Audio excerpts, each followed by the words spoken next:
Alors, il y a Michel qui m'a posé une question qui est: à quoi sert Touch ID sur les Mac? C'est vrai qu'on peut se poser la question parce que autant Touch ID sur l'iPhone et l'iPad, on voyait très bien à quoi ça servait, autant sur les Mac, bah, est-ce que c'est bien utile parce que on a déjà des mots de passe, etc. On a le clavier et est-ce que c'est utilisé? Finalement, c'est pas mal utilisé. Déjà, il faut savoir que ça existe aujourd'hui sur tous les Mac portables. Alors, c'est une nuance importante parce que il n'existe pas pour l'instant de clavier ou de périphérique permettant de s'identifier avec Touch ID, c'est-à-dire, je le rappelle, avec son empreinte digitale sur un Mac de bureau.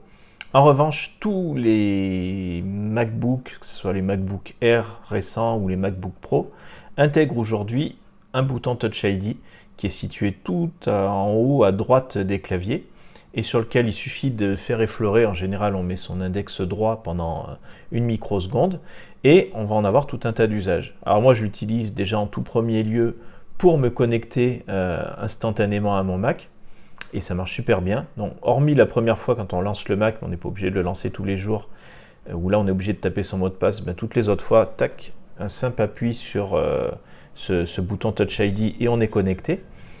Et ça sert aussi tout au long de l'activité que l'on a sur son Mac, sur plein de trucs. Dès lors qu'on a une opération qui nécessite de taper le mot de passe de l'administrateur de l'ordinateur, par exemple, ça peut se remplacer par Touch ID.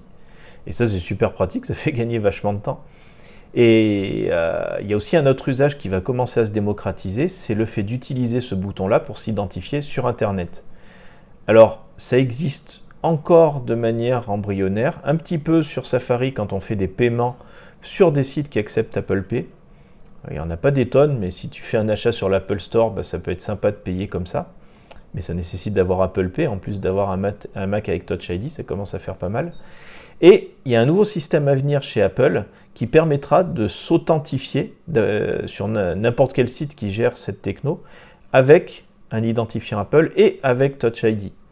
Alors, en fait, ces systèmes-là, c'est ce qu'on appelle du single sign-on, si on est un petit peu technique. C'est en fait plus simplement la possibilité d'utiliser un compte qu'on a créé à un endroit pour s'identifier à d'autres endroits.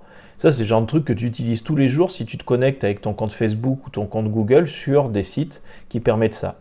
Et en fait, on va bientôt pouvoir le faire avec un compte Apple. Et en plus, à la place de taper un mot de passe, on utilisera sa petite empreinte digitale. Et ça, c'est vachement bien parce que c'est pratique et puis surtout, c'est beaucoup plus sécurisé qu'un mot de passe. Donc, je pense que ça va dans le sens du vent tout ça. Et c'est pas mal intéressant d'avoir Touch ID. Un peu plus qu'un gadget. Essayez, c'est d'adopter. Salut!